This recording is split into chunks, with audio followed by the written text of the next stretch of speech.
Uh, well, good evening, everyone. Um, we are here today. I'm not sure if the team for the March on Washington is live or not, but I mean they're here, but I'm not sure if y'all can hear them or not. But so I'm gonna get started. Najee Dorsey, founder and CEO of Black Art in America. We ended up pulling this webinar session together in partnership with the March on Washington Film Festival. We've worked with the March on Washington Film Festival for two activations in the past, and we will be their presenting partner this October. But a lead-in that we're having on June 8th at the gallery here in Atlanta will be a fundraiser to benefit the March on Washington Film Festival programming. And so we thought it could be pretty cool to talk with people, get some insight into collecting. Myself, I'm an artist, collector, producer, art dealer. Wear multiple hats, but we do it because we love it. My wife, Satira, and I have been married 30 years in August, and we've been collecting for an extensive period of time. We had our first gallery in the late 90s back home in Arkansas, and in 2005 we moved to Atlanta to myself being a full-time artist, and in 2010 we founded Black Art in America, which is a multifaceted Black art media company based here in Atlanta. We've done activations from New York to Miami to Philly, Houston, and various markets around the country. And we're very active art dealers, very active collectives. We love art. That's our passion. And so we want to dive into a few things. I think we want to structure this just a little different than the traditional, just giving you some bullet points for things to consider as you may look to collect. I kind of want to take you on a journey with Baya that talk about what we do, how we do it, why we do it, and so on and so forth. And I think what that would do is kind of give you some added value to kind of understand, what it means to work with a gallery, what it means to work with Black Art in America, and also, really appreciate the eye that we have with identifying talent, how we add value to that talent, and what we do to shape and cultivate an artist market, therefore growing, their their reputation and interest in the market and their works. But let's start off with this real quick. I think one of the most important things to kind of know is your why, right? Is it, most people collect for three different reasons, or you have three different reasons why people collect. I would say passion, profit, and prestige. I'm just going to read this and then we'll kind of get into some of the slides. Knowing your why collecting will help you determine the best course of action, as well as your budget you'll need for moving forward. Are you a passion collector? I buy what I like. Picking out works based on the aesthetic value, how it looks, how it makes you feel. Perhaps you are into collecting for profit, monetary gains, speculative value. Perhaps you're looking to buy low, sell high. There are a number of collectors that, a number of people that get into the market for that reason as well. Many experts agree that this model can be highly volatile and pricey because you just never know where the market winds will blow. And last but not least, is the prestige collector, the person who's looking to get that wow factor when someone comes in and say, "Oh my God, you got a so and so." And so people collect for different reasons. But again, I'm gonna get into this journey with Baya, and we'll go through and identify some things that we do with working with artists and working with collectors and institutions that help to add value and drive market interest in a given artist's work. So let's start with the first slide. First slide, I want to talk about myself as an artist. I'm a mixed media artist. I'm known primarily for photo montage, mixed media collage. I'm in a number of museum collections, solo museum shows. I'm in over, a dozen museum collections around the country. This Baldwin here recently came from a show at the New York Academy of Arts and the Bovard Center. The next slide is going to give you just a few more examples of my personal work as an artist. I will say that I'm also the featured artist for the March on Washington Film Festival this October. And one of the things that we'll get into toward the end is talking about the fundraiser that we're doing and how a number of my works are part of a pre-sale leading up to the June 8th event that we'll have at the gallery as a fundraiser. So, but the next slide, you're going to get a sense of Satiri and I's, well, no, actually, not in the right order.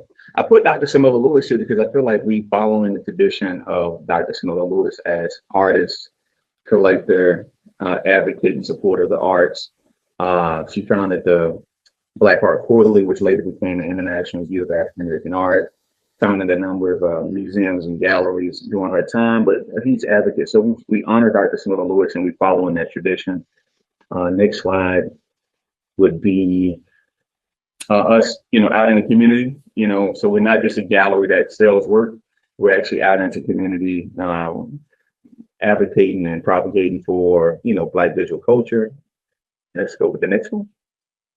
So here, this is some of the art that we live with. One of the ways that we go about identifying talent or working with artists and galleries is we must believe in the work to begin with. I mean, in this one living room setting, we easily have over around 50 pieces that can be seen. A number of the artists that we worked with, from Ronald Jackson, Woodrow Nash, Kevin Cole. We got some work by Danny Simmons and others.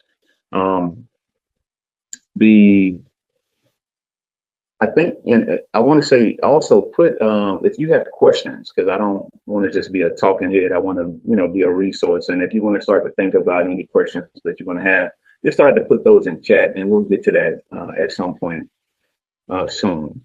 But Satiri and I, with avid art lovers and avid art collectors, one of the things that with this slide right here is we add value to the artists that we're working with by, one, acquiring the works and then finding ways to have that work travel to different institutions of various shows.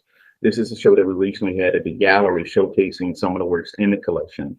A work by Larry Walford and Kevin Williams is seen here. Next slide gives you just a different vantage point of works that was in a part of the same show.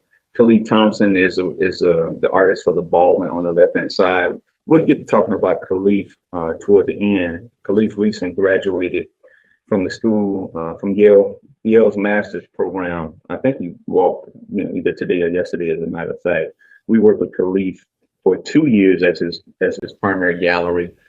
Placed his work in the Columbus Museum collection, took his work to a number of different fairs, again, adding value. We wrote this letter of recommendation to Yale, got him in countless publications, and this is all part of the VIA machine and the things that we do to document, preserve, and promote African American digital culture. Okay, the next slide. Right now, we've got a show up at the Aviation Center here in Atlanta that also showcases parts of our collection, as well as artists that we've worked with in the past. As you can see, we got Bahamu, Teku, Tom Best, Mr. Imagination. So we have a very eclectic collection. I think many collectors, I think the collections that I've come across, they're very eclectic as well. Some collectors have a focus narrative for the works that they collect.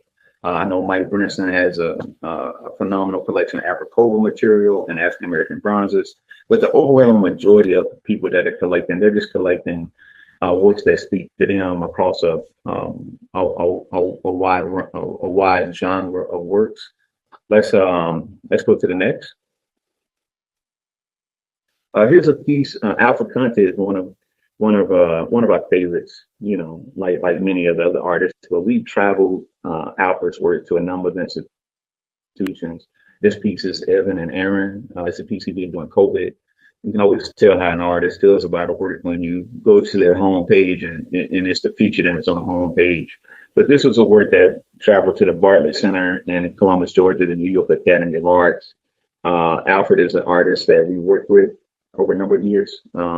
He has a partner gallery in Chicago, and he also works with Gallery Ortiz. But he's been out there for a long time. So, finding artists that have a signature style that's easily identifiable, substantive work is definitely something that's extremely important. I want to know an artist that's really committed to that craft and moving the needle and the narrative forward. Let's see what the next one is.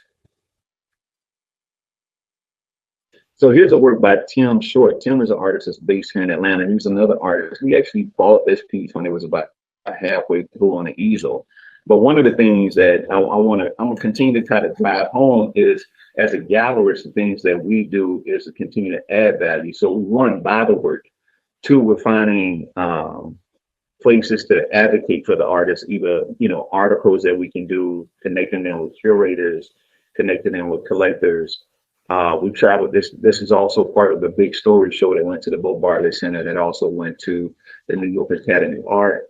And it's about relationships. But again, these are things that, in my estimation, drive value. People who are collecting, they want to know that their art, they want to know that their artists continue to grind and to work and develop their craft. They're committed. But everyone wants to see their artists thriving and having success. Been written up in articles, been introduced in podcasts, been in museum shows. So those are all the things that continue to add value for the work that you're buying. Let's see what the next one is. So this is a work by Najee Dorsey. He's one of the artists that we work with, one of my earliest mentors. He's a tenured professor at Southern University. And we put this slide in here really to kind of highlight another traveling show that we curated, that we partnered with the Oral Keep Museum in Biloxi, Mississippi. We traveled to work with about a dozen artists. And that's one of the things that we do. We got great relationships with collectors. So once we take on an artist, we're immediately introducing them to collectors. We're immediately calling up the curators that we have relationships with, the museum directors, and seeing what we can do to get that work included in shows. Next one, please. Okay, so now we're going to get into like some of the various shows that we mounted at the gallery. But let me just throw out a couple things for you. If you're not familiar with Black Art in America, one of the things that I would say is to visit the website. The website is a tremendous resource. We have countless articles about collecting, articles on the artists, industry professionals, what art books to collect. We mount brand new shows about every month and a half at the gallery. Our model from the beginning has always been to make room for the legacy and the contemporary artists. We feel that giving contemporary artists the avenue to be shown with a number of the masters in the past only elevates that work, elevates the conversation, and puts them in context with the artists that came before. So let me just take a pause for 1 second. Again, if you got any questions, please put them in chat. I'm hoping that over the course of this webinar, this talk, that you'll find some value in what we're doing, and then start to just kind of jot down some things that you think will make sense as you start to think about, who to collect, what resources to tap into, where you can find art, so on and so forth. Give me 1 quick second. Before we get into more of the shows, let me just run down a few other things. So one of the first things that people talk about is buying what you like. And I kind of go back and forth on that for a couple of different reasons. We've always bought what speaks to us, because at the end of the day, you have to live. Okay, I'll get to some of these questions in a second. At the end of the day, you have to live with this work. The work has to speak to you. You have to be connected to this material. But what I would say is that I think you need to be informed too. Like, we would highly recommend, you seeing as much art as possible. Artists that's seen live. A lot of people are looking at work on Instagram. It's very limited. It doesn't give you a sense of, the texture, the atmosphere. How is that work on the canvas? What kind of material is it on? Is it plain? Is it on archival materials? So on and so forth. So seeing the work live is always best. I would say also, visiting galleries and museums. All right, so let me close this window. My apologies for the technical difficulties. Let's see. I would also recommend establishing some relationships with gallerists. The role of the gallerist is one that it identifies talent The gallery, you want a gallery that's seasoned. There's a number of really wonderful galleries around the country. Many that I would recommend. You're talking Stella Jones. I love Richard's program up in New York, Gallery Matisse. Um, Walter, ENS Gallery. So there's a number of that. Danny Jenkins, Keith Golden. There's a number of tremendous galleries around the country. But established gallery representation, not representation, the gallery relationships. The gallery, they've been around enough to know, like, does his work add value? Is a deliberate work? Do they have something unique to say in context of the work that's come before? Also, the gallery is the one that identifies opportunities, connect the artists to various collectives and institutions. They're the vehicle that actually drives the market for the artists. So here's a few other shows that we've mounted in the gallery. If we can go to the next slide. So everybody from Kevin Cole, Cedric Michael Cox, Ronald Walton, and you got to really see Ronald Walton's work up close and personal. He's a phenomenal artist. Let's see, we got a few questions. 1 second. One question was, can you recommend a company that insures African American art? We actually use our insure for African American art for the company is actually State Farm. So we have a rider policy, and we'd be more than happy to introduce you to our agent. This is us again.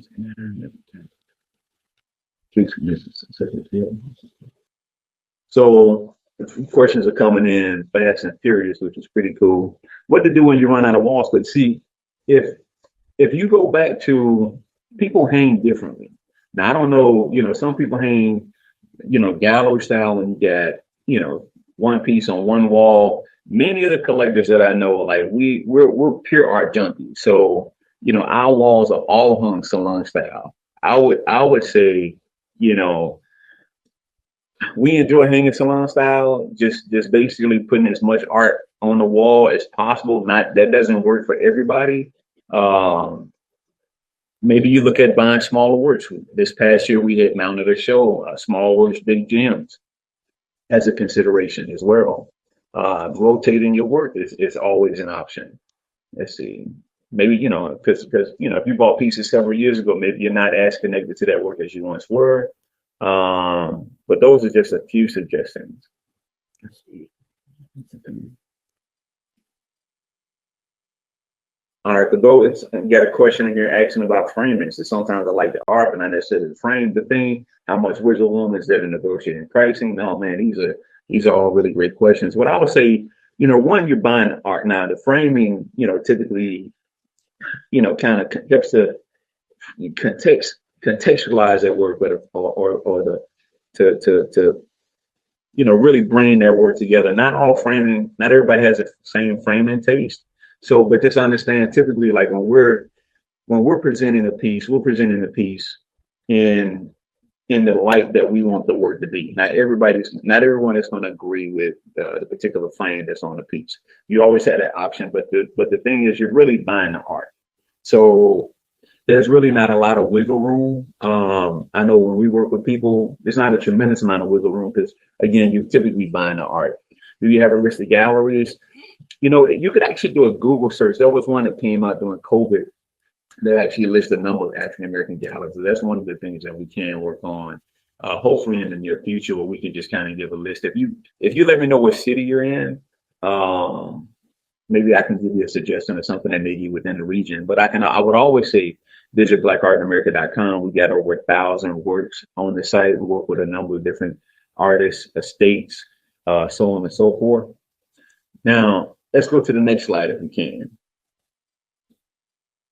Yeah, so we're hoping like some of these pictures will kind of give you a sense of the vast range of works that we offer. So this piece in the foreground, this is a historical piece by Richmond Barthé, as well as the sculpture that's to the far right. It was paired with body work that we were showing of Reginald Gammon. These are all legacy artists. Gammon was a member of Spiral. Later, the Black Emerging Culture Coalition was among the artists that were protesting outside of the Metropolitan Museum in the 60s. Richard Barthay, foremost sculptor of the Harlem Renaissance period. So legacy, contemporary, we actually do a really good job of working with collectors who are interested in idol material. Next slide. And get into the contemporary. This is a show that we put together. Abel Harrison, paintings on the back wall, Nnamdi Okonkwo sculptures in the foreground. Again, these are seasoned artists. There's a lot of people that's kind of getting into art, that's making images. Once you really this look at the work, following artists to the trajectory, see where they've been, how long they've been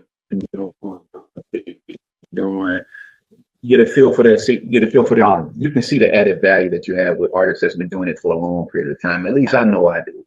And so like these are artists that we love working with. These are tremendous artists. Next slide, please. So this is just kind of giving you a sense of the range of shows that we have. This is a show that we put together for women, celebrate Women's History Month. At the gallery, we got Phyllis Stevens and Gwendolyn and Q Brooks in the back, Sachi Rome, Sachi and Toki, two sisters here in Atlanta, is kicking butt, doing their thing. So this is the space. All right, let me take a quick look at a couple of the I'm gonna curators come in. I don't know. I mean, so I wouldn't necessarily recommend getting frames from thrift stores. Like if you could find a cool piece of art, like I've actually found some cool pieces at some thrift stores in the past.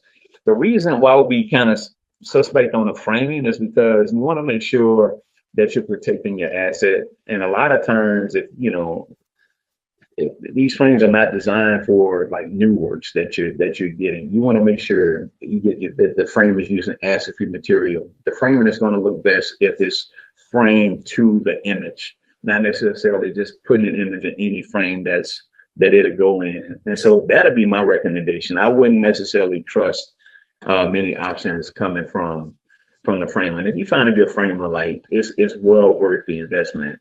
Let me see. How can you support very young artists with talent who like the compliments that sell their work? What are your thoughts on framing for this new work? So again, on framing, it really just depends on the piece. If you get with a qualified framer, they should be better help you with that, and then also get with either the artist or the gallery that you bought the work from, and actual recommendations. If you're dealing directly with the artist, they definitely will have some recommendations on how best to frame that work. Now, related to young artists, listen, we buy art all across the spectrum. I bought, legacy material, seasoned artists, emerging artists, and then just artists that straight out the gate, just kind of getting started, depending on price points. You can support artists in many capacities. Like buying art is a first one that most artists is going to get their support. They're going to need to buy supplies, get encouragement. And we all grow in this space, right? So like I remember as a much younger artist, first of all, I tell people like Najee, the artist of 1998, that's not an artist that I'm likely going to show in the gallery right now because of the caliber of the works that we're showing and the artists that we're working with. I wasn't ready. But the great thing about this industry is as an artist, you can find space. You just have to work to find your audience. I remember, showing in coffee houses and, doing the pop-up weekend marketplaces and then starting to do better art shows and then starting to get into the fairs. So it's a progressive thing. You can also support artists with introducing their work to other people who are interested in collecting, advocating for them with some collectors or some patrons. Maybe sponsoring a home show. The home show is a very viable way to introduce artists and collectors into your network. And so those will be some examples that I would give. Let's see, what is your process for exhibiting artists in this space? Well, let me get a quick vent. So, as you can imagine, we're a very visible company, and we're highly successful, and we thank God for that. We're thankful for the artists that we work with, for the collectors that support our program. But if you can imagine, we get bombarded with artists that are looking to show and for us to work with. And when I tell you that the majority of the inquiries we get, they're not ready for the caliber of work that we're presenting. They're just not there yet, but there is space for them somewhere. But our process is the formal process is to go to blackartamerica.com, go under the About Us section, and do a formal submission with emailing us some images. Um, we do look at all the submissions because when bombarded, we don't always have a chance to get back with the artist. If it's work that catch our eye, trust me, you will hear from me or hear from somebody on our team. We're always looking for tremendous talent. We love finding um, artists who may be young and or young at getting their work into the marketplace and identifying that talent. Like, listen, I mean, I love to be the one to toot the horn on artists that we work with back then. Like, shoot, I remember uh, Ronald Jackson. I mean, the first piece of Ronald Jackson that we sold was like $300 to $500, like, and 1,500. This art, he's selling for 30, 40,000. We Khalid Thompson was an artist that we took on. Gerald Lavelle, first Gerald Lavelle we bought was $600. We worked with him for about a year and a half. Helped him move the needle and get to one jumping off point. And now he's showing with PayPal, been in fairs and in Miami doing our Basel, and I've seen his price points up to 50,000. There's a number of artists that we worked with in the past, and that's we love identifying talent and being a part of their journey, part of their trajectory. Let me see what else we got here. Let's see. I love abstract arts. Abstract art was what's something else? So not quite understanding the question, but yeah, we love abstract art as well. There's a number of artists working in abstraction that we work with. Again, majority of Musa were Ronald Walton, Kevin Cole, Jamil Wright, you got Felicia Grant Preston. Like, there's a number of artists. So keep the questions coming. I want this to be a resource to y'all. Let's see. What can you do with a personal art collection other than creating one with a particularly non-celebrity recognition? Okay, so what can you do? So you bought all this work, you love it, you want to share it with others. What can you do? Well, that's a great question. There's oftentimes libraries and schools who are looking for shows, looking for work that they can share with their community. I would recommend taking a look at that. Your local library, maybe mounting an exhibition at your local high school or community college. Could be an avenue. What a lot of collectors are doing nowadays too is setting up Instagram pages for their collection. I think that's great. We all love to see what people are collecting. Why you bought what you bought. You can do your own stories and talk about the artists and advocate for them and share your love and passion for the work that you curated into your space. So that'd be one recommendation. Let's see, starting to get a lot more questions in now. Let's see. Keep great. Let's see. Who are some of the new Black artists that are getting some traction? Well, there's a number, and again, I'm gonna go back to Black Art in America. Let me pull up this resource. Right. In 2018, we published a few articles, 10 emerging Black female artists to collect, as well as 10 emerging Black male artists to collect. And what we did, we surveyed Black galleries around the country, and they each gave us a name, to keep an eye out with, right? Let me just read you off a few names back in 2018. Lavette Ballard, April Bay, Lynn Blades, Lisa Butler, Delita Martin, Dana King, Kara Solomon, Sherry Shine, and Beverly Smith. Now, I'm gonna tell you this. So in 2018, we started to work with Lavette, I want to say around 2019 in that area. She was still in school. I want to say her price points were, 3,000-4,000 for a number of the standing pieces that she did in installation. Lavette's doing well now. April Bay's doing tremendously well. Lynn Blades, I mean, 2018 could have got a really nice little invoice for 5,000. Now that same piece was on you around 12,000. That's not even talk about Beats and Butler. I mean, oh my God, I said 2018. Um, 2018 Beats and Butler. Yeah, I'm thinking, you still was 8, 10, maybe 12,000. Now you looking 100,000, 200,000. Keep selling for. The Leader Martin, same thing. I mean, these artists are really taking off.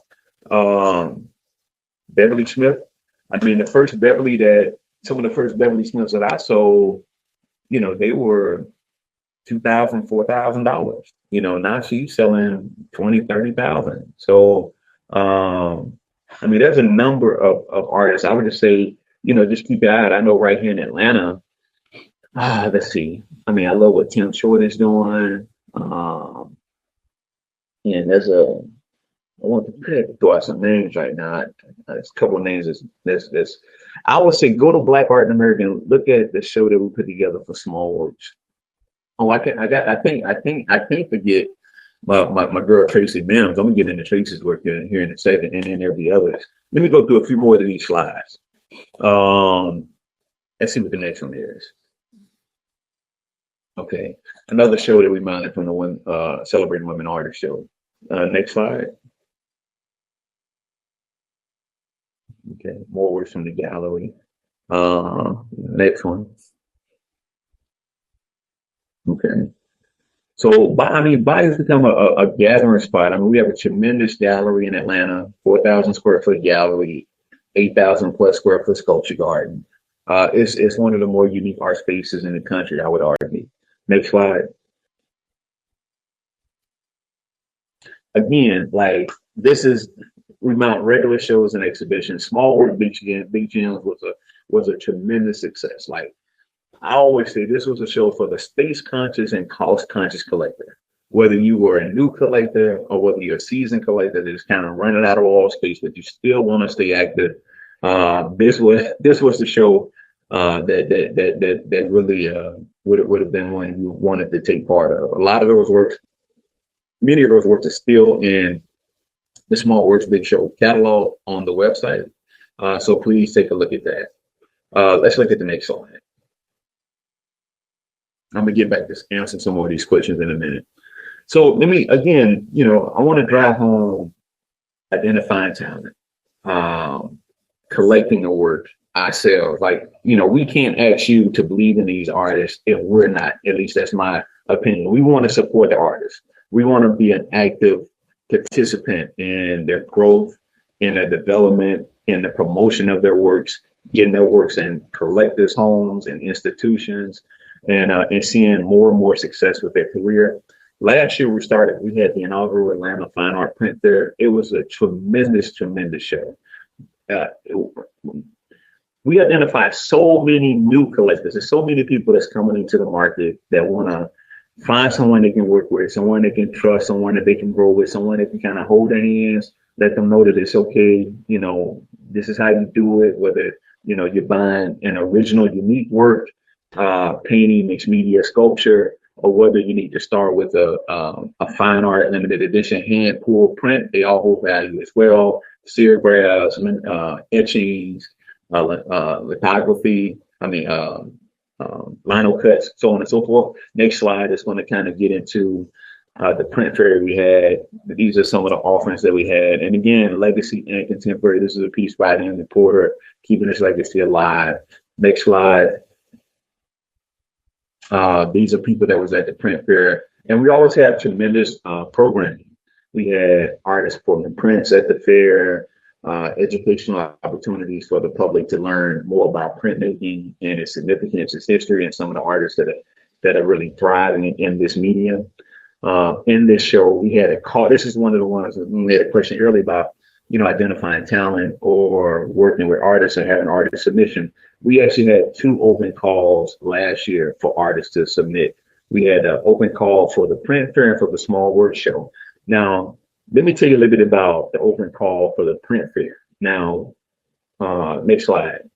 We one standout at the print fair was Tracy Mims.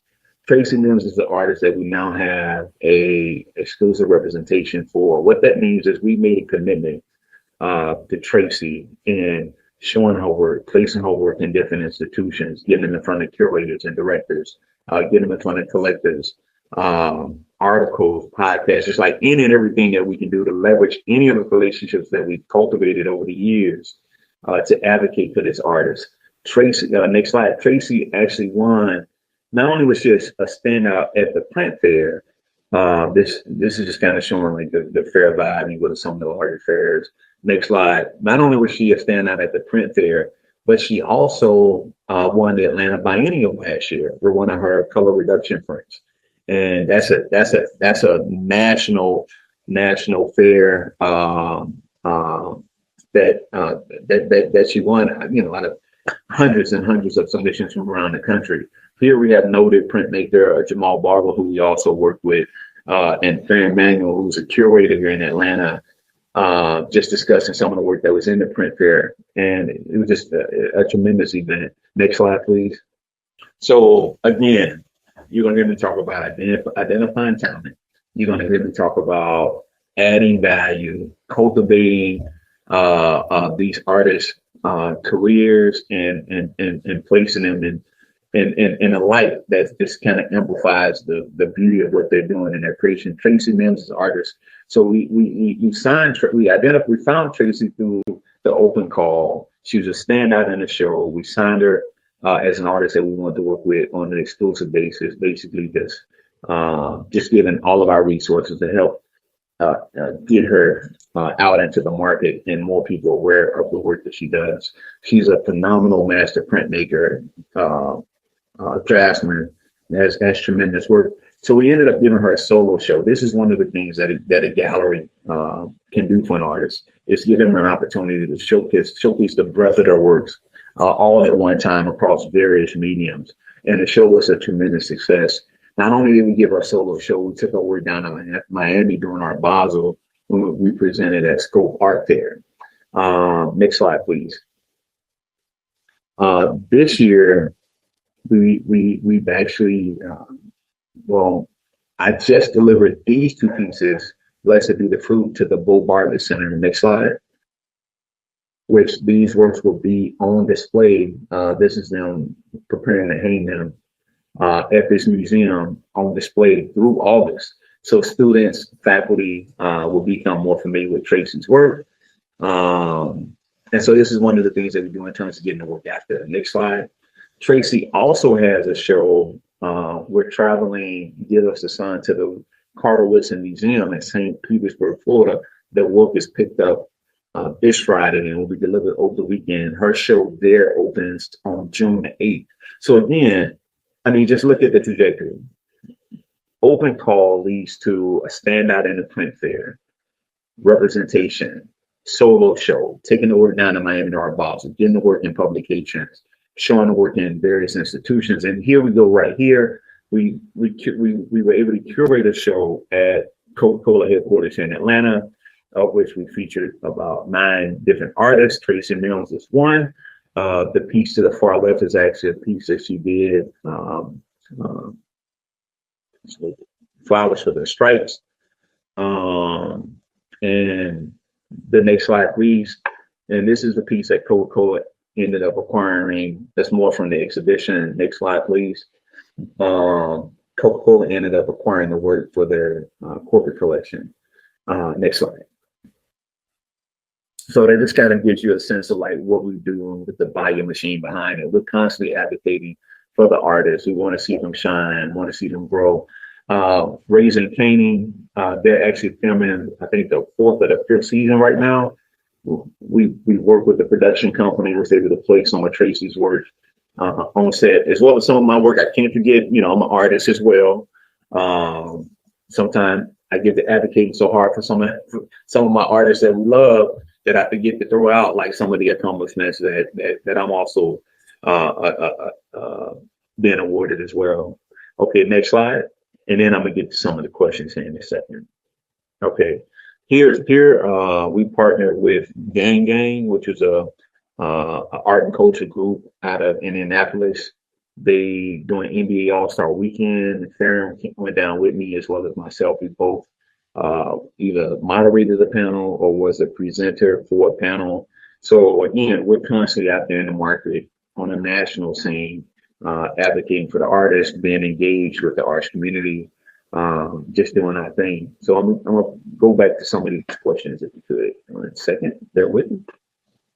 If y'all are getting any value out of this or getting any nuggets, or just you know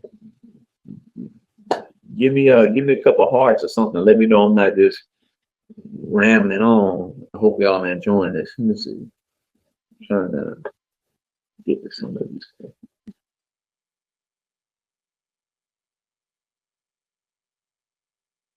And Najee, just while you're catching up on the Q&A, I'll just share my thanks to everyone from the March on Washington Film Festival, and thank you, Najee, for joining us today. We really appreciate you being here, and thank you to everyone. We had almost more than 60 participants today. So Najee, I'll just let you jump back into Q&A.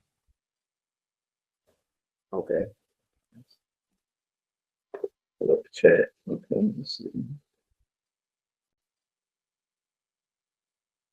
Let's see. How do you find a good art booker?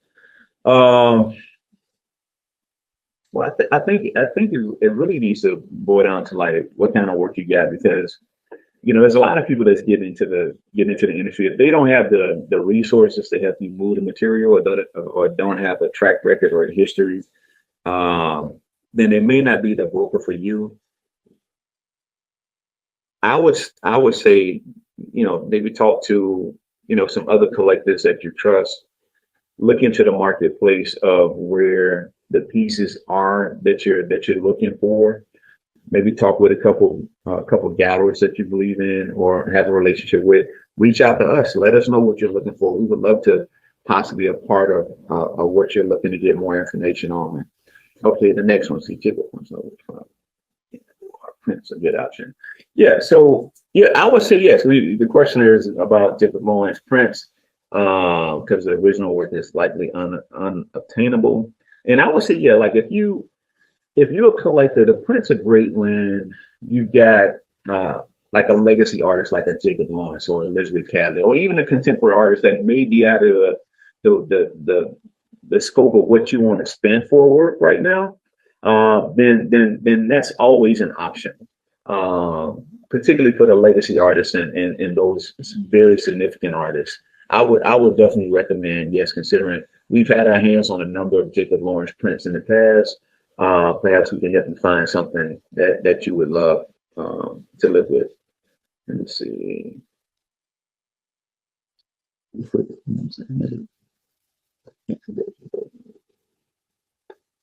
How do you identify talent across the country versus in your local area? Well, one, I would say always, look broadly. We want you to find the talent and the art that speaks to you, but definitely look local. A lot of times people pass up local for national, but when you think about it, everybody's local to somewhere. Everybody's national to somewhere. So it's about finding that word that really speaks to you. Instagram has been a great resource, but what I would say is like if you find something on Insta, see if you can find is that artist showing in your local market. Are they working with a gallery where you could go and see some work? Do they have, are they in any institutions where you may be able to go see their work on public display? That way you can kind of get a better sense of, the quality of the material, the quality of the work, how they handle the paint. Do you feel as attracted to the piece in person or their body of work in person as you thought you may be looking at it, on your phone? So there are multiple ways. I would say look at like Art in America, Culture Type, Instagram.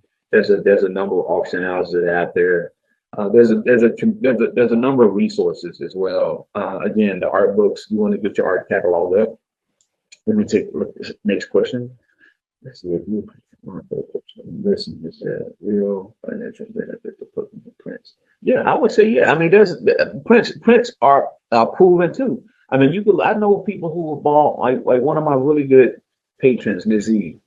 Now this is many years ago. She bought one of Elizabeth Catlett's portfolios that was a mint for her at that time, 5,000 to 6,000 in the 70s, right? 70s or 80s, early 80s. but that portfolio increased in value, 20 fold.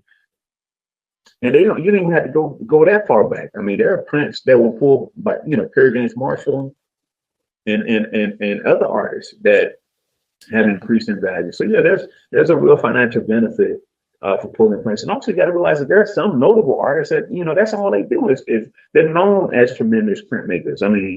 Curly Houghton is a phenomenal master printmaker. Raven Edition, we work with Curly on a regular basis. These pull from everybody from Faith Ringo, Catlett, um, Willie Cole, Driscoll, and Kevin Cole, myself, and a number of other artists. So yeah, I wouldn't say not take a look at fine art prints as a viable means of adding to your portfolio. I think this, it's something that should be considered in addition to looking for the best original unique works that you can add to your collection as well. Let's see. Outside of Art Basel, are there other national fairs that collectors should be attending? Yeah, of course. Yeah, there's definitely other fairs. You got, the fairs take place in New York, Chicago. But I would say, man, don't forget these galleries. You got to realize, like, the galleries are typically like the first bastion where you're going to find these artists. Many of the artists that are highly acclaimed, they all started off in various galleries, whether it was commercial galleries or non-commercial galleries. You take a look at some of the artists that came through Rush, Danny Simmons program, in New York. You take a look at, some of the talent that Richard identified. Take a look at some of the talent. Amy Sherrill showed with Mertiz before she went on to Malik Maloch and moved on. Lisa Butler showed with Richard Beavers and showed with a few other galleries like Hearn Fine Art and Little Rock before she moved on and got to other galleries.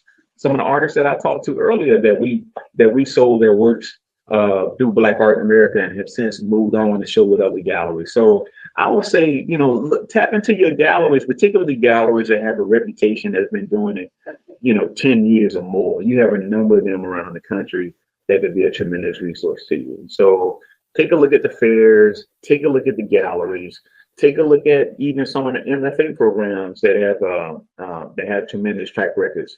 So yeah, get out and experience art and visit some fairs. Let me see that. And galleries and artist studios. And let me say this, artists are some of the best identifiers of talent too. Like if you want to know, find your seasoned reputable artist and ask them, find an artist that you respect and ask them who you should be considering. Let's see.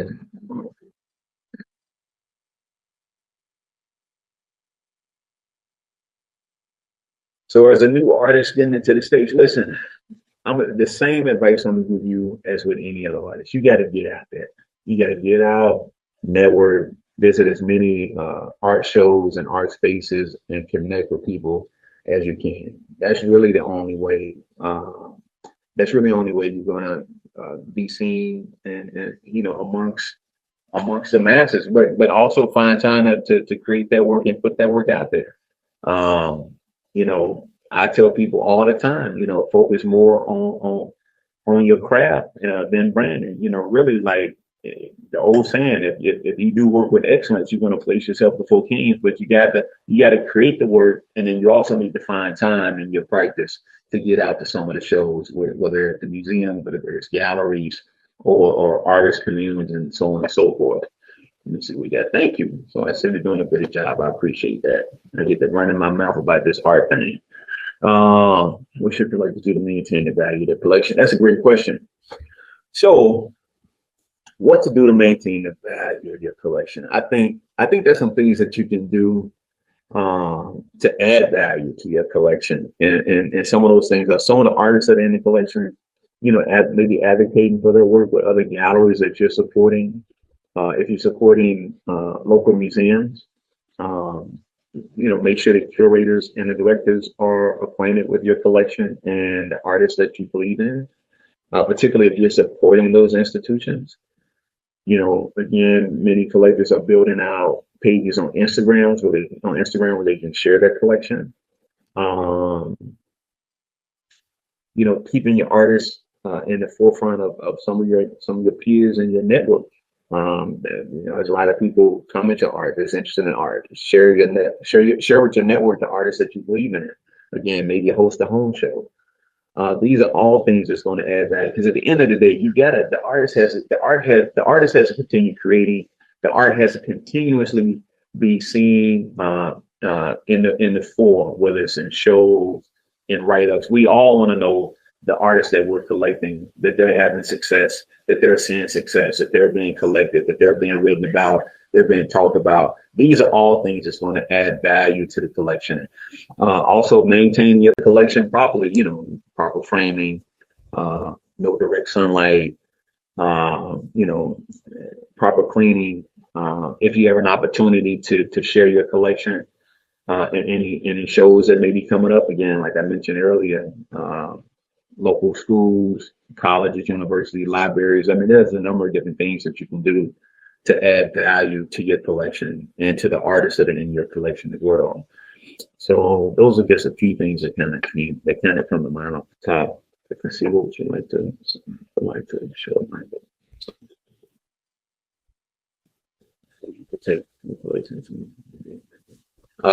They have to be insured if you're going to lend your work. If you're going to lend your work, you have to make sure that they have the proper insurance point blank period. No exceptions. So, let's see. I hope you do more webinars. Thank you. I appreciate that. Tremendous value. Love Bible. Appreciate that. So there's something that practice that processing the quality visual art. Man, now this is a great question. Let me get something clear about that.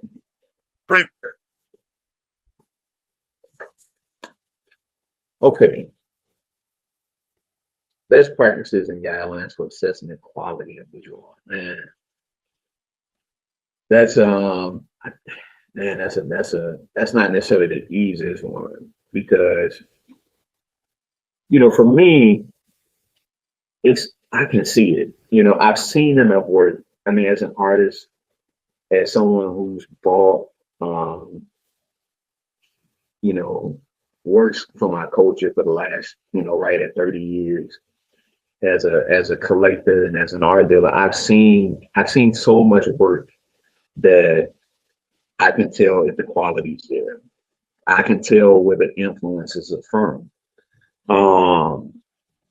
But I still think that there are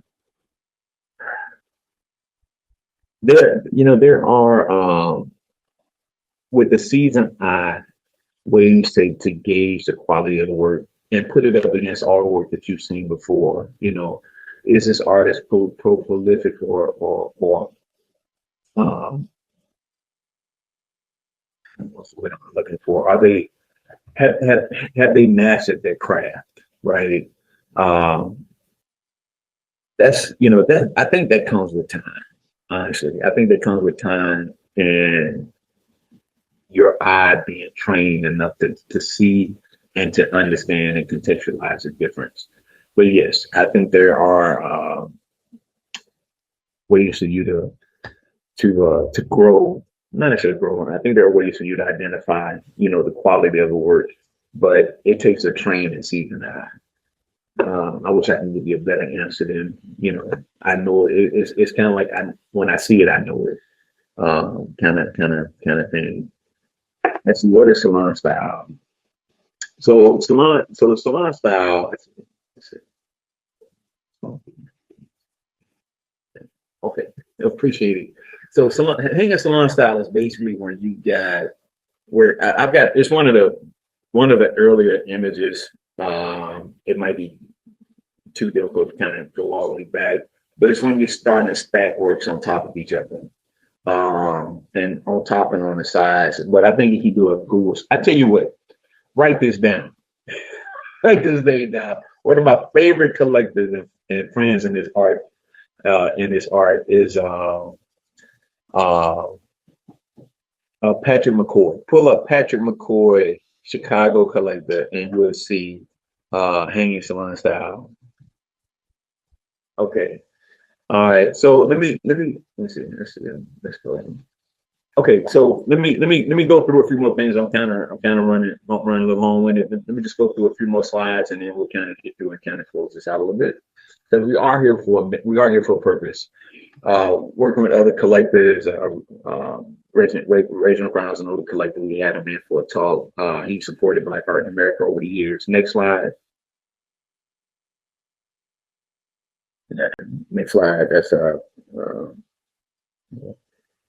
Jamal Barber, just artists that we work with and supported. Next. So if you could just continue to go, at least one artist we work with, I mentioned earlier, if you want to just kind of go through some of the slides. So the purpose again, let me just kind of wrap this up in a nice little nugget for us if you could. One, this came about because we're the official arts partner for the March on Washington Film Festival that will be held this October. But as a lead-in to supporting the film festival and looking for the win-win, which is what Biden is always interested in doing, we're having a pre-sale of works, and June 8th, we're going to have a live opportunity to buy works at Black Art in America headquarters in Atlanta to support the film festival. Right now, we've got pre-sale of works. That's going to be up between now and to the end of the month. That's featuring just works from my collection because I'm the featured artist for the March on Washington Film Festival this year. They're going to get 20% of any of the sales from that work will go to benefit that program. June 1st, we open up a full catalog of works that will run from June, excuse me, that'll run from June 1st through June 8th, which is the date of the benefit fundraiser at the gallery. And a percentage of all the of sales that take place from that catalog will be donated back to the March on Washington Film Festival. So again, we have pre-sales going on. We have about 10 works of mine that's identified. I hope you find something to connect with again. Artist, founder, CEO, wear multiple hats. But at the end of the day, Black Art in America exists because I've been a successful artist. I've carved out a nice niche. I'm in multiple museum collections and thousands of collections around the country. I would love to be in your collection. We would love to work with you on and help you with your journey into collecting art, and also help to do what we do to build value for the art, for the artist, and for your collection. And so, with that being said, I think I'm gonna have a March on Washington team jump in, and if we got anything else I need to go over, just let me know.